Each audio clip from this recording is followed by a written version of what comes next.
साथियों नमस्कार। मैं अवधेश कुमार रावत आपको दर्शन शास्त्र के पहली यूनिट को कवर कराने जा रहा हूँ, जिसको आप बड़े ही गौर से और ध्यान से सुने।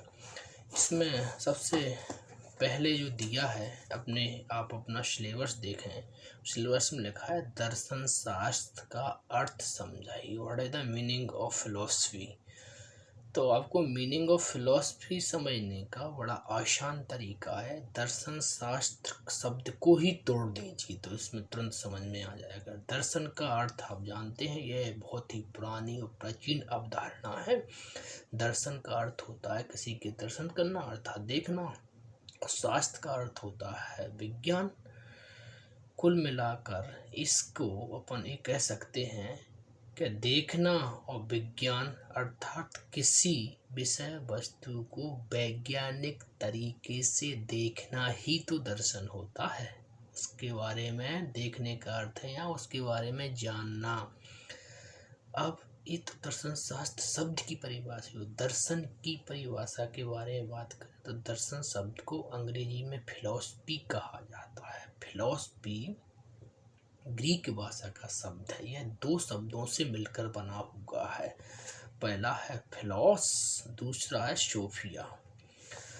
फिलॉस का अर्थ होता है लव अर्थात प्रेम, तथा सोफिया का अर्थ होता है ज्ञान। इस प्रकार फिलॉसफी का शब्द हुआ ज्ञान से प्रेम करना या ज्ञान से प्रेम करना। फिलॉसफी का अर्थ हुआ है मनुष्य अपने चारों ओर के ज्ञान को प्राप्त करना चाहता है। यही ज्ञान की पिपासा को दार्शनिकता कहते हैं।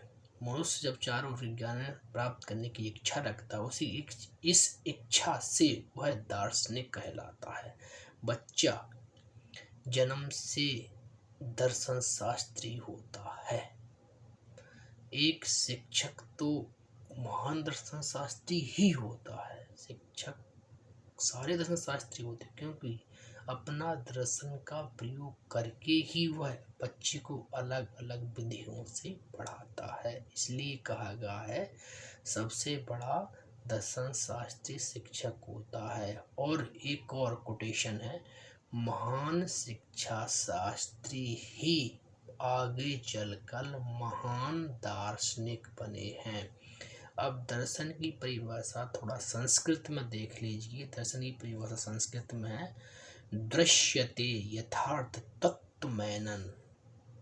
दृश्यते यथार्थ तत्वमेनन, ये इसकी संस्कृत में परिभाषा हुई। छोटी छोटी परिभाषा है, आप आसानी से याद कर सकते हैं, कोई दिक्कत वाली बात नहीं है। दर्शन शब्द को यदि आप व्यापक रूप में देखें, व्यापक रूप में परिभाषा देना चाहते हैं तो व्यापक चीज़ें होती क्या क्या, पहले ये अनुमान लगाइए जो दर्शन में आती है। व्यापक आत्मा, आत्मा व्यापक होती है। कैसे पता कर व्यापक होती है, तो उसको ऐसे समझिए।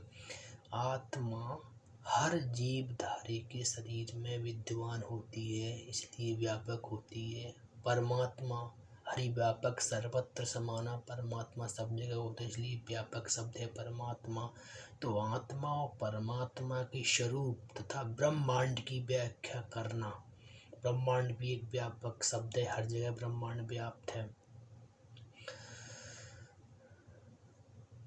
ज्ञान और विज्ञान आदि का तर्कपूर्ण ढंग से विवेचन करना। इस प्रकार किसी भी वस्तु का कार्य का तर्कपूर्ण विवेचन करने वाली कला को दर्शन कहा जाता है। ये इसकी व्यापक परिभाषा हो गई। व्यापक परिभाषा में आपको केवल इतना बोलना है, आत्मा और परमात्मा तथा ब्रह्मांड को जानने वाले या बताने वाले शास्त्र को दर्शन शास्त्र कहा जाता है। दर्शन शास्त्र की संकुचित परिभाषा भी दी गई है। संकुचित परिभाषा के अंतर्गत ऐसे शब्द अपने आप से ऐसे प्रश्न करो जिनका उत्तर ढूंढने में बड़ी परेशानी होती, जैसे जीवन का उद्देश्य क्या है, आत्मा क्या है, आत्मा कहाँ जाती है, व्यक्ति की मृत्यु क्यों होती है, मृत्यु के बाद व्यक्ति कहाँ जाता है, व्यक्ति का पुनर्जन्म क्यों होता है,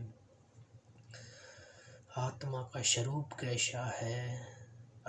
तो इन सारे प्रश्नों के माध्यम से अपन इसकी संकुचित परिभाषा भी दी जाती है, क्योंकि इन प्रश्नों का उत्तर नहीं मिलता।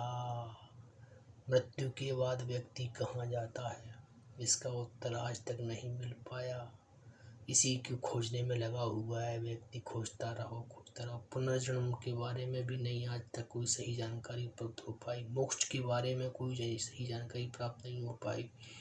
तो आत्मा, परमात्मा, जीवन, मरण, पुनर्जन्म, मोक्ष आदि विभिन्न पहलुओं पर चिंतन करना और मानव के विकास में सहायक सिद्ध होना, ये इसकी संकुचित परिभाषा है।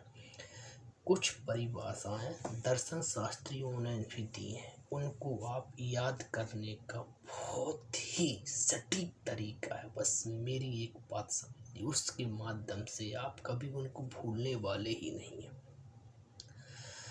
सबसे पहले व्यक्ति अपन फट्टे को लेते हैं। फट्टे की परिभाषा याद कैसे करेंगे। फट्टे की परिभाषा याद करने का एक ही माध्यम है अपना, कि पहले पहले जब मोटरसाइकिल आई थी तो गांव में उसको फिट बोलते थे। तो फिट शब्द से आप फट्टे याद रखना। फट्टे ने ये कहा था कि ज्ञान ही विज्ञान है। याद हुई फट्टे के आंसर क्या, ज्ञान ही विज्ञान है। अब और आगे चलेगी, जब मोटरसाइकिल आई तो ठंड में जब व्यक्ति उस पर बैठ के जाता था तो व्यक्ति को ठंड लगती, जिससे उसके शरीर में कांटे खड़े हो जाते, रोंगटे खड़े होते थे। कांटे से यहाँ पे अर्थ लगाना है कांट के अनुसार, कांट के अनुसार। तो कांट ने भी इसी की परिभाषा को बताया है फट्टे की को, एक शब्द और जोड़ा है आलोचना। तो कांट ने कहा है ज्ञान को ही विज्ञान और आलोचना कहते हैं। कांट के आंसर क्या है, दर्शन शास्त्री परिभाषा, ज्ञान को विज्ञान और आलोचना कहते हैं। अब जब अपन को गाड़ी पे चल रहे हैं, गाड़ी पे चलते चलते ठंड लग गई तो कुछ काम करना पड़ेगा ठंड भगाने के लिए, अर्थात आग जलाना पड़ेगी। तो काम से आठ निकालो कोमटे के अंदर। कोमटे ने इसकी परिभाषा बड़ी सरल सटीक दी है। कोमटे ने कहा है कि दर्शन विज्ञानों का विज्ञान है। दर्शन क्या है, विज्ञानों का विज्ञान है, कोमटे ने ये कहा है। अब कोमटे के बाद जब गाड़ी अपनी ताप लिया, फिर आगे अपन थोड़ा चलते हैं, गाड़ी को आगे बढ़ाते तो एक जूस का ठेला मिलता था, रस विज्ञापन, रस मान रसेल के अनुसार। रसेल ने कहा है, रसेल ने तो बहुत ही छोटी परिभाषा दी, उसने कहा है अन्य विधाओं के समान दर्शन का मुख्य उद्देश्य ज्ञान प्राप्त करना है। क्या, अन्य विधाओं के समान दर्शन का मुख्य उद्देश्य ज्ञान प्राप्त करना ही है। तो इनकी वैज्ञानिकों के अनुसार परिभाषा हो गई। इन सारी बातों को आप ध्यान में रखते हुए दर्शन का अर्थ आप यहाँ पर समझ जाते हैं। बस यहाँ पर मैं अपने वीडियो को समाप्त करता हूँ।